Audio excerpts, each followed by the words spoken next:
Jangan lupa untuk subscribe dan nyalakan lonceng notifikasinya.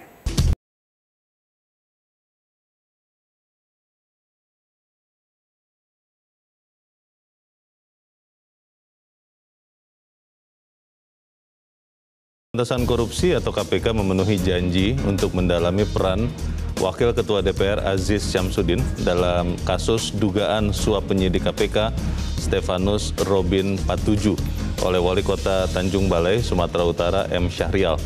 Pemenuhan janji itu memperlihatkan konsistensi KPK menjunjung tinggi integritas. Pemirsa, inilah editorial edisi hari ini Jumat 30 April 2021 dengan tema KPK dalami peran Aziz.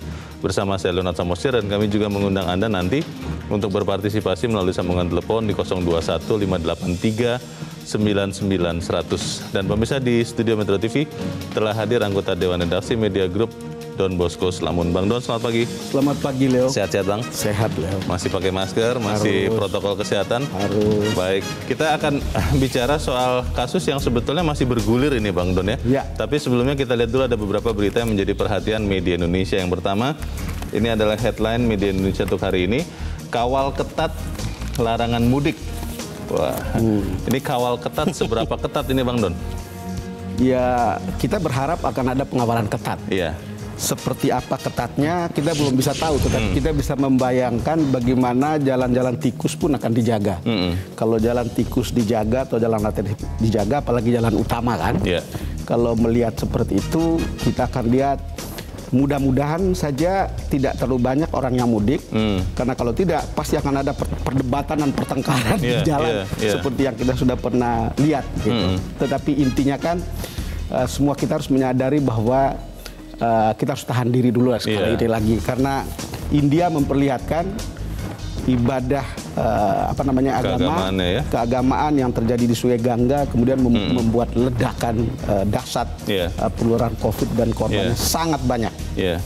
Dan kalau kita melihat masalahnya begini, Bang Don, ada teman kemarin dia bilang dia mudik.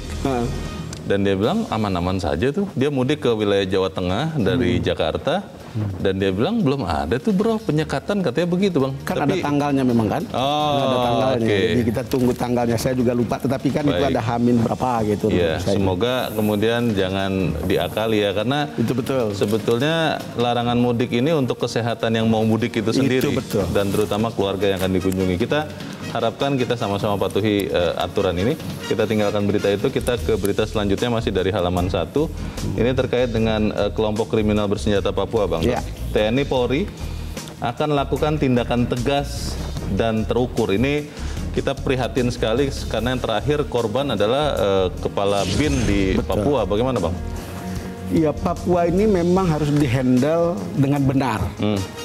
Hati-hati dan terukur. Saya rasa tidak gampang untuk mengatakan harus misalnya militer dikerahkan ke sana dan seterusnya. Operasi militer, karena itu juga akan menimbulkan reaksi internasional dan soal HAM dan seterusnya. Ada trauma masa lalu ya. Kemarin kan dikategorikan bahwa mereka ini kelompok separatis atau bahkan teroris gitu. Kalau kita lihat sebagai kelompok teroris, kita tahu bahwa penanganannya seperti bagaimana kita menangkap atau memproses kelompok-kelompok teroris. Isu Papua ini kan sebetulnya sangat complicated dan sangat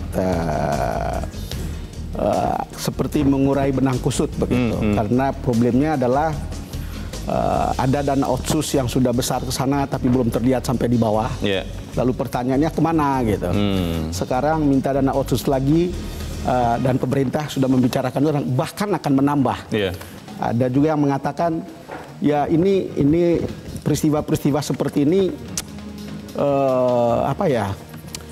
apakah ini menjadi pemicu untuk kemudian memperbesar gitu, tetapi kemudian skeptisme kita sebagai orang media kan, ya kita berharap itu akan betul-betul nyata di masyarakat hasilnya. Kira-kira itu yang kita harapkan. Tapi hati-hati betul untuk menangani Papua ini. Oke, jadi tindakan tegas dan terukur. Jangan sampai diartikan bahwa negara tidak hadir begitu, Bang ya? Itu betul. Baik, kita harap itu bisa dilakukan. Kita ke berita selanjutnya, kita ke halaman 2, halaman dalam di harian Anda pemirsa, terkait dengan kecelakaan tenggelamnya kapal selam KRI 402 Nanggala. Pemerintah jamin kebutuhan hidup keluarga awak Nanggala. Nah, ini Jamin ini sudah terdengar bahwa anak-anaknya akan disekolahkan sampai jadi sarjana, Bang? Betul. Tapi bentuknya seperti apa ya? Mekanisme teknisnya seperti apa kira-kira ya? Ya, kita masih harus menunggu seperti apa mekanisme tekniknya. Apakah misalnya kan ada tetap digaji seperti semula atau dia terima sebagai pensiun gitu karena sudah meninggal, dan kita belum tahu. Tetapi intinya adalah kita ikut belasungkawa dengan keluarga dan kita apresiasi ketika pemerintah menjamin kebutuhan keluarga Awak Nanggala ini, dan kita betul-betul akan melihat seperti apa itu dilaksanakan.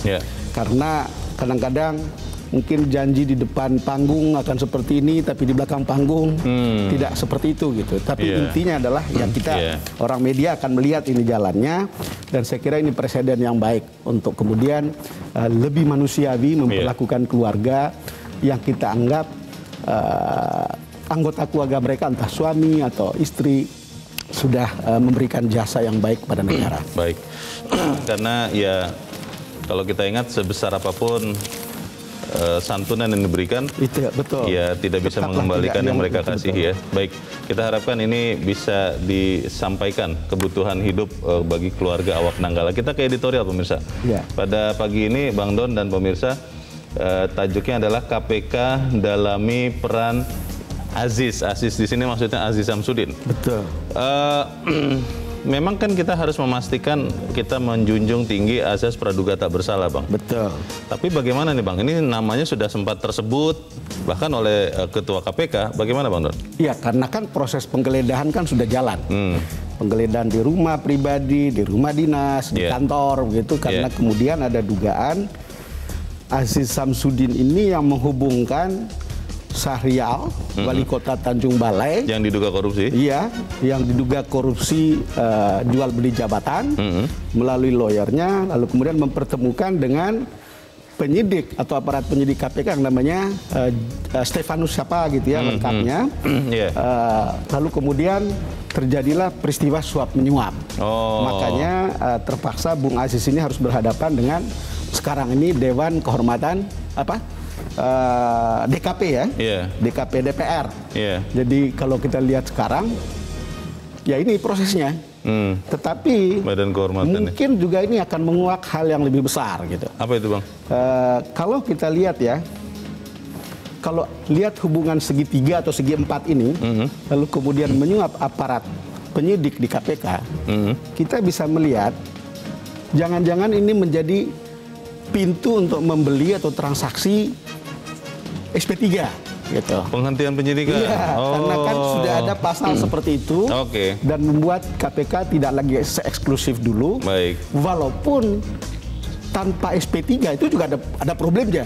Jadi dengan boleh SP3 itu problem, dengan tanpa SP3 juga itu punya problem sendiri gitu. Kita nanti akan dalami itu ya, Bang Don, dan pemirsa, nilai editorial Media Indonesia untuk hari ini Jumat 30 April 2021. KPK dalami peran Aziz.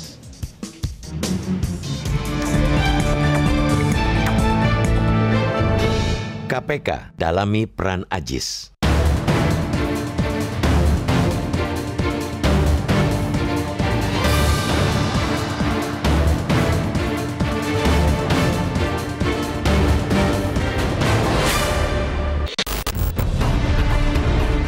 Komisi Pemberantasan Korupsi atau KPK memenuhi janjinya untuk mendalami peran Wakil Ketua DPR Aziz Syamsuddin dalam kasus dugaan suap penyidik KPK Stefanus Robin Patuju oleh Wali Kota Tanjung Balai, Sumatera Utara M. Syahrial. Pemenuhan janji itu memperlihatkan konsistensi KPK menjunjung tinggi integritas, sebab integritas terkait dengan konsistensi antara kata dan perbuatan. Karena itulah, patut diapresiasi kegiatan penyidik KPK menggeledah ruang kerja Wakil Ketua DPR Aziz Syamsuddin di Gedung Nusantara 3, Kompleks Parlemen Jakarta, Rabu 28 April lalu. Penggeledahan dilanjutkan di rumah dinas dan rumah pribadi politisi Partai Golkar itu.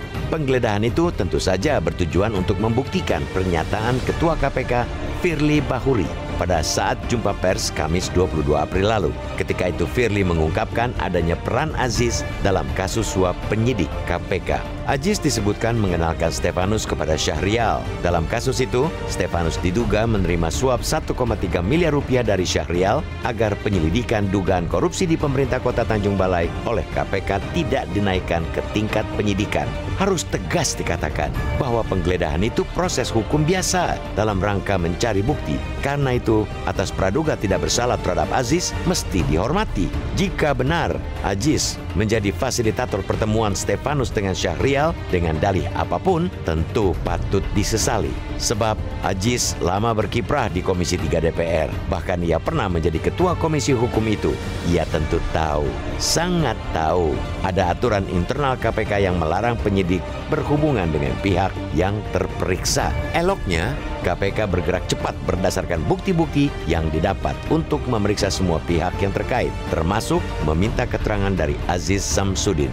Semua barang bukti yang didapat dari hasil penggeledahan itu hendaknya segera didalami, dipelajari dan ditelaah. Jika memang bukti cukup, KPK tidak perlu ragu-ragu lagi.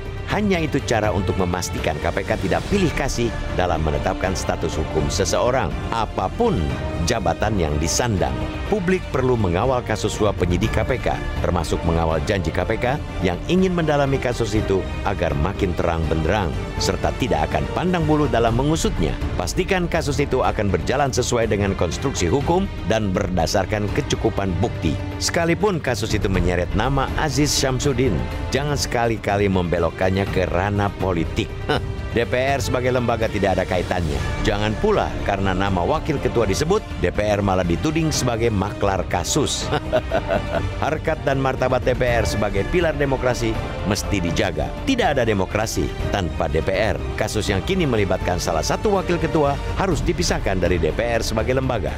Pengusutan tuntas kasus itu justru akan membantu DPR yang selama ini dipersepsikan publik lekat dengan korupsi. KPK akan diacungi jempol jika mampu mengungkap semua politisi yang suka dagang pengaruh. Persepsi buruk terhadap lembaga negara seperti DPR patut dihilangkan. Artinya, tanggung jawab KPK juga untuk membersihkan DPR dari praktik-praktik rasuah tersebut. Kasus ini akan menjadi momentum untuk melihat KPK tetap tegak lurus memberantas korupsi. Inilah kesempatan baik bagi KPK untuk membuktikan dirinya tidak pernah takut dan tidak pernah pandang bulu. Politisi dengan jabatan penting di Senayan sekalipun, KPK tak gentar.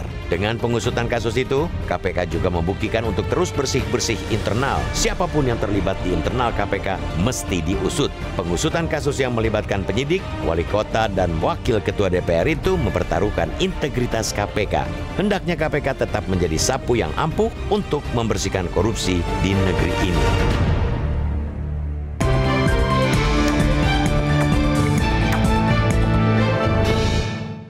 Pemirsa, tetaplah bersama kami. Selepas jeda berikut Anda bisa kembali untuk menyatakan pendapat.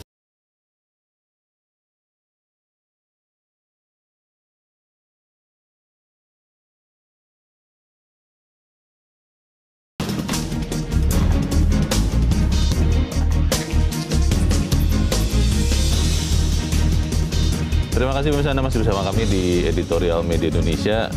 Bang Don, ketika saya melihat tajuk editorial ini, ini semacam sekian kasus yang lama, walaupun orangnya berbeda, waktunya berbeda, dan memang kelihatannya kekuasaan itu sangat menggoda untuk dipermainkan begitu ya. Nah, tapi kalau kita melihat duduk perkaranya dulu, Bang, sebetulnya apakah memang semata-mata karena ada peluang KPK mengeluarkan SP3, surat perintah penghentian penyidikan, kemudian ada dugaan diskusi silaturahmi dalam tanda petik antara penyidik dan orang yang bermasalah, atau memang karena ini sesuatu yang sangat menarik untuk dilakukan supaya bebas, Bang? Iya, Leo, tadi kita bicara tentang bahwa ini ada kemungkinan atau dugaan karena ada pasal yang membolehkan KPK mengeluarkan SP3. Dan proses SP3 itu kan dimulai dari penyelidikan, kemudian penyidikan, lalu kemudian ke penuntutan dan seterusnya kan. Betul. Kalau lihat itu, pada umumnya kan orang bisa bermain. Sebelum SP3, orang biasanya transaksinya itu kan ada di fase penyelidikan dan penyidikan ini. Nah, itu kira-kira yang terjadi dengan hubungan segitiga ini. Jadi supaya tidak usah dilanjutkan penyelidikannya. Oke. Nah, yang jadi soal itu kan persoalannya itu di siapa. Saya tidak ingin melihat bahwa persoalan itu pada Aziz, gitu. Tetapi persoalan itu pada aparat KPK sendiri, pada aparat penyidik KPK sendiri. Apakah dia steril, menguatkan diri untuk tidak jatuh dalam pencobaan oleh orang-orang dari luarnya. Dan faktanya sekarang adalah seorang Stefanus itu menggunakan rompi kuning di KPK. Ini kan menjadi pertanyaan soal sterilnya KPK dari urusan-urusan begini. Godaan-godaan. Dan ini cerita menurut perkiraan banyak orang pada waktu ketika KPK diberi kewenangan untuk menghentikan perkara. Ini akan banyak nih kasus seperti ini gitu. Makanya kemudian jadi soal bagi banyak orang untuk mengatakan apa iya, tetapi tadi saya katakan tidak diberi kewenangan itu salah, diberi kewenangan itu juga bermasalah. Iya, gitu. Karena waktu sebelum ada kewenangan SP3 ada beberapa kasus yang itu betul jalan di tempat begitu. Coba kan, Bang? Bayangkan ini sorotan pada April 2021 ada penerbitan SP3 kasus BLBI. Kalau ini kita bisa terima karena ini sudah sangat lama gitu. Dan kasusnya ya? Iya, sudah sangat lama. Lalu kemudian untuk beberapa hal sebetulnya ada yang clean gitu dan clear gitu. Kemudian ada pencurian emas oleh pegawai KPK. Barang bukti itu maksudnya ya? Iya, barang bukti. Kemudian bocoran informasi penggeledahan terkait suap pajak di PT John Lynn Baratama, Kalimantan Selatan. Laporan masyarakat mengatakan barang bukti diduga dibawa lari pakai truk. Kemudian bocornya penggeledahan suap wali kota Tanjung Balai yang sekarang ini kepada penyidik KPK, kasus jual beli jabatan di sana, yang ternyata kemudian menyuap orang seperti Stefanus Robin 47 itu 1,3 M. Kemudian dugaan informasi penggeledahan bocor saat penyidikan suap bansos Mensos Juliari Batubara. Ketika kantor datangi tidak ada lagi barang bukti. Kalau lihat seperti itu kan ada hal yang loh kok bisa begini gitu. Lalu apa bedanya dengan institusi-institusi penegak hukum seperti kejaksaan dan kepolisian yang selama ini notabene maklar kasus atau Markus itu ada di proses itu gitu, sebelum ke pengadilan gitu. Bang, tapi kalau kita melihat sebetulnya kan ya kita masih belum pasti ya. Ini ini semua dugaan dan tasfiran. Betul, dalam kasus yang sedang masih berjalan. Kembali lagi kita melihat bagaimana ada dugaan penyalahgunaan kekuasaan tadi itu, Bang. Betul. Karena mungkin ada kekuasaan untuk mempertemukan, ada kekuasaan untuk meminta berbelok begitu. Betul. Dan sementara di sisi KPK, oknum KPK punya kekuasaan juga untuk membelokkan juga arah penyelidikan. Akhirnya kan kita berpikir kalau dulu KPK tidak punya SP3, banyak kasus tersandra. Sekarang KPK punya SP3. Dan ada kasus-kasus seperti ini. Ada kasus seperti ini. Yang mana berarti sistem yang baik? Karena kan tidak ada sistem ketiga lagi kalau saya pikir soal SP3 ya Bang ya. Yang kemarin tidak bisa keluarkan SP3, sekarang bisa keluarkan SP3. Lah kalau memang masih ada kasus lagi seperti apa Bang? Ya, kalau pertanyaannya loh, yang mana sistem yang baik? Sebaik-baik sistem, manusia yang menentukan. Kira-kira gitu. Di KPK itu sebetulnya sudah ada sistemnya, ada mekanisme yang mengatakan bahwa kalau dilakukan penggeledahan itu harus ada izin dari Dewan Pengawas. Kenapa kalau perlu ada izin? Supaya orang juga tidak bisa sembarangan menggeledah. Tetapi itu kan diberi waktu 24 jam. Tetapi apa yang terjadi di antara waktu 24 jam? Minta izin untuk penggeledahan. Semua hal bisa terjadi, bocor dan seterusnya kan. Dan itu juga jadi masalah. Jangan dikasih 24 jam, dikasih 3 jam juga bisa bocor sejam kemudian dan semua barang bukti bisa lenyap. Mungkin itu cerita mengapa misalnya pelaku utama korupsi sekarang ini tidak bisa ditangkap tangan dalam pengertian you gerbek gitu. Kalau sebelumnya kan banyak penggerbekan. Sekarang mungkin ekornya yang digerebek lalu kemudian ditelusuri lihat uangnya, baru kemudian oh ternyata wali kota ini yang menyuap nih, kira-kira gitu. Berarti kembali lagi kita bicara nanti adalah bagaimana memastikan sistem yang sudah kita pilih berfungsi dengan baik, karena kembali lagi yang penting adalah manusianya. Ada orang yang mencoba, lalu kemudian orang tidak boleh jatuh dalam pencobaan. Kita harus jeda dahulu Bang Don dan pemirsa, tetaplah bersama kami. Editorial Media Indonesia akan kembali selesai Headline News pukul 8 waktu Indonesia Barat.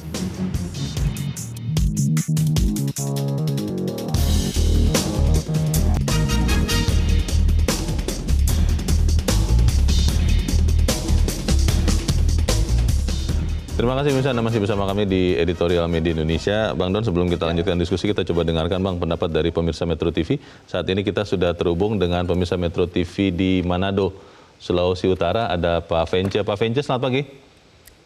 Selamat pagi Bung Leo, selamat pagi Pak Don. Jadi Bung Leo. Ya, bagaimana Pak? Ada dua hal yang ingin saya stressing pada topik ini. Yang pertama, masalah korupsi itu sendiri. Ya. Dulu pernah Bung Leo, barangkali saya pernah ingatkan bahwa saya tertarik dengan bukunya seorang budayawan asal Amerika Serikat, yaitu Colin Scofield. Dia katakan, "The corruption is dishonesty and illegal behavior by the people of the authority or their power."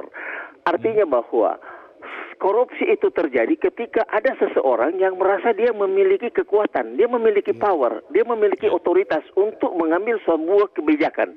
Nah, itulah yang barangkali dilakukan oleh Mr. Aziz dalam hal ini. Nah, kalau kita berbicara sekarang lembaga rasuah, KPK dalam hal ini, ingin saya tanya Bung Leo, sampai sejauh mana peran KPK sekarang ini kalau dibandingkan dengan KPK yang sebelumnya?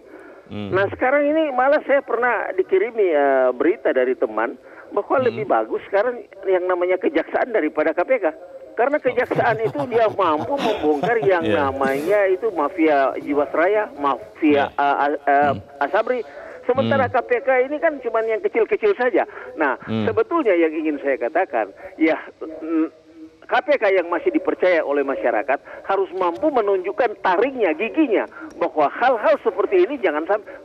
Saya juga pertanyakan, kenapa kok sekarang KPK ada SP3, Pak Don? Ini yang jadi persoalan. Itu saja barangkali, Bung Leo, Pak Don. Baik. Terima kasih, Metro TV. Terima kasih Pak Vence di Manado, Sulawesi Utara. Selamat pagi Pak. Di belakang Pak Vence ada Pak Mulyadi di Sukabumi, Jawa Barat. Pak Mulyadi, selamat pagi. Selamat pagi Bung Leo sama Bung Don. Selamat pagi. Silakan Pak Mulyadi. KPK dalami peran Pak Haji Samsudin, Wakil Ketua DPR RI. Mudah-mudahan dengan kejadian seperti ini,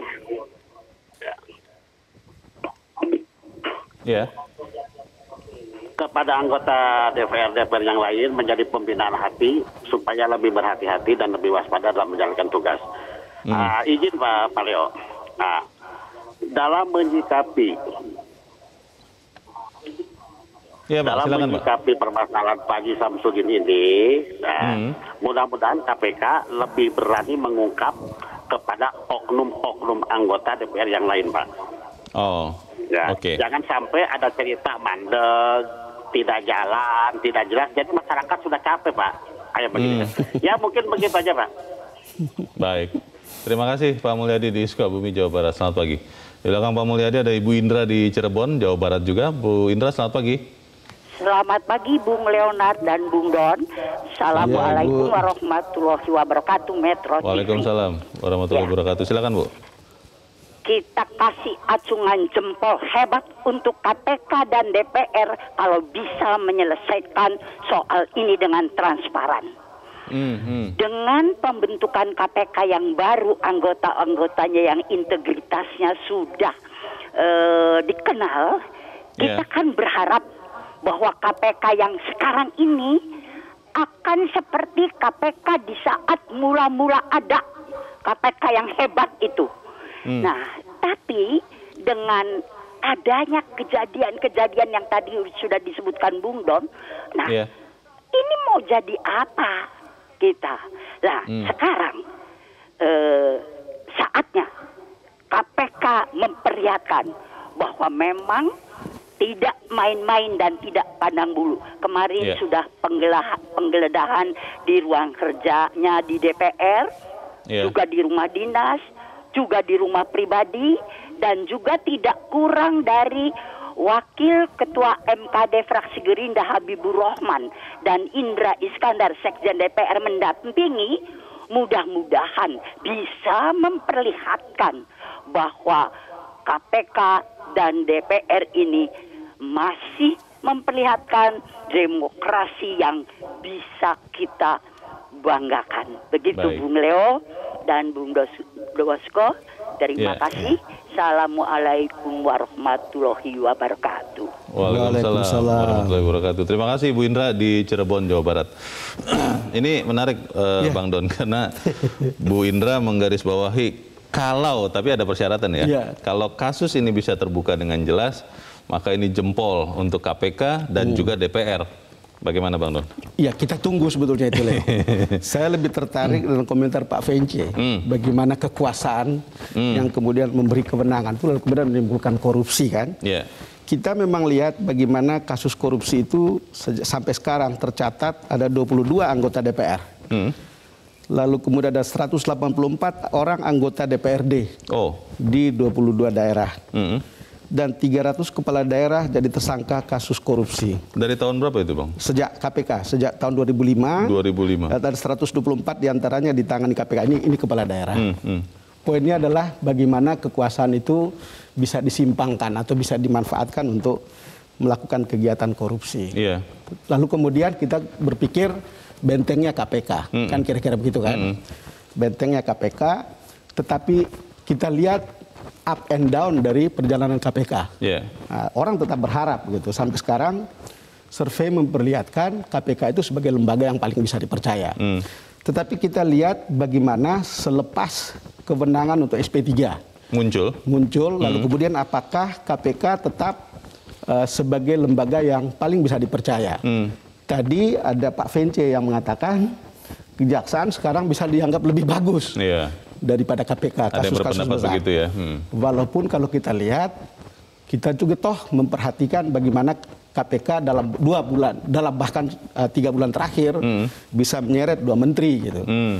Tapi kan ini kan ada kasus di atas yang mungkin masuk di panggung depan untuk memperlihatkan bahwa ini hebat. Tetapi kan korupsi itu banyak di bawah sana, di ruang-ruang gelap, yang kalau kita lihat begitu banyak kepala daerah, begitu banyak anggota DPRD.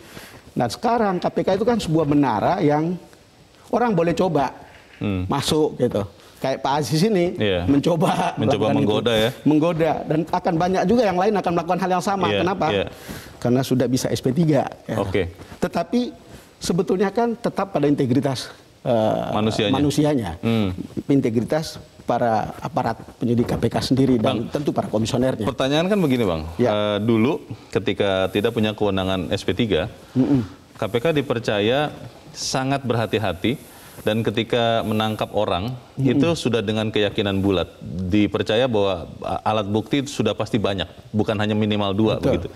Tapi kemudian ada kasus juga, ada beberapa orang ditersangkakan tapi tidak maju-maju kasusnya. Begitu lama Pak. Nah, menurut KPK karena masih mencari alat bukti. Kemudian itu diubah bersama-sama, kesepakatan bersama supaya tidak ada kasus-kasus menggantung.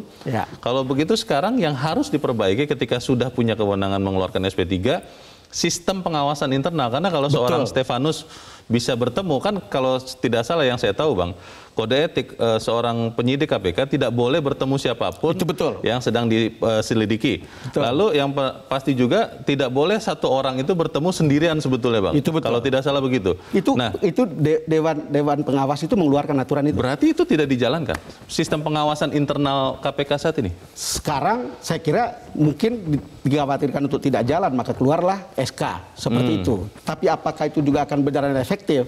Stefanus memperlihatkan bahwa itu kok bisa lewat begitu bisa loh. Aja. Tetapi kan ini juga pintu, misalnya siapapun kalau ada misalnya aparat KPK, saya punya kasus gitu, saya bisa melapor dong. Artinya itu terbuka gitu sebetulnya. Ya kembali lagi kepada satu, bagaimana lembaga ini bekerja secara transparan. Yang kedua, keberanian masyarakat untuk bisa menyampaikan hal-hal seperti ini. Lalu kemudian masyarakat yang terdidik untuk tidak juga ikut bermain seperti Pak Aziz atau yang lain-lain gitu, untuk bisa mencoba menggunakan jabatannya untuk mempengaruhi KPK atau aparat penyidik untuk bisa menjual beli perkara gitu. Ini kan kompleksitasnya begitu luas sebetulnya, tidak sederhana. Ada aturan yang sudah, tetapi apakah aturan ini akan berjalan? Kan baru tahun 2020. Betul. Kita lihat akan seperti apa jalannya sekarang ini. Tetapi kalau lihat tadi ada pembocoran, penggeledahan, ada kasus seperti Stefanus ini, ya itu pertanyaan sebenarnya, pertanyaan besar. Karena pertanyaannya, kalau birokrasi perizinan untuk penggeledahan itu 24 jam, dalam waktu 1 kali 24 jam segala hal bisa terjadi. Apa jaminan tidak bocornya? Iya, tidak ada jaminan. Ada yang berpikir begini, Bang Don, kalau memang ini adalah presiden ya, dan kemudian semoga tidak, tapi ada kasus-kasus serupa seperti ini, ya, ketika orang mencoba menegosiasikan supaya dia bisa dapat SP3 atau bahkan dari awal penyelidikan dihentikan begitu, apakah kemudian SP3-nya sebaiknya dicabut lagi sehingga KPK kemudian sungguh-sungguh berhati-hati karena kan sudah belajar dari kasus masa lalu dan ternyata dengan diberikan kewenangan SP3 malah membuka peluang untuk negosiasi atau silaturahim.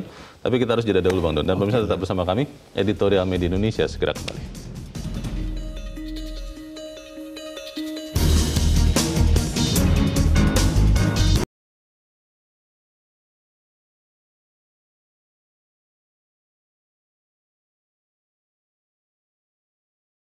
Bersama kami kita di bagian akhir dari diskusi kita pagi ini. Bang Don, kalau ada yang mengusulkan bahwa kewenangan SP3 untuk KPK dicabut lagi saja karena ada kasus seperti ini, itu bagaimana, Bang?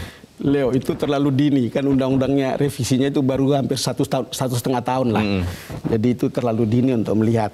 Karena kalau kita menganggap ini baru kasuistis, lalu kalau kita punya waktu lebih panjang untuk melihat trennya makin besar, saya kira DPR juga akan melihat ulang gitu, untuk mendengar pertanyaanmu, kira-kira gitu. Karena pertanyaanmu juga kan ada pertanyaan masyarakat kan, untuk bisa membuat itu. Tetapi kalau lihat proses SP3 itu kan diharuskan dalam undang-undang itu untuk diumumkan oleh KPK.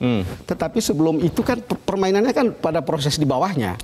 Kalau diumumkan itu kan berarti orang bisa menguji, publik bisa lihat ya apa benar atau tidak alasan untuk SP3 gitu. Tetapi permainannya seperti yang kita umum sudah tahu, justru ada di belakang proses penyelidikannya, proses penyidikannya.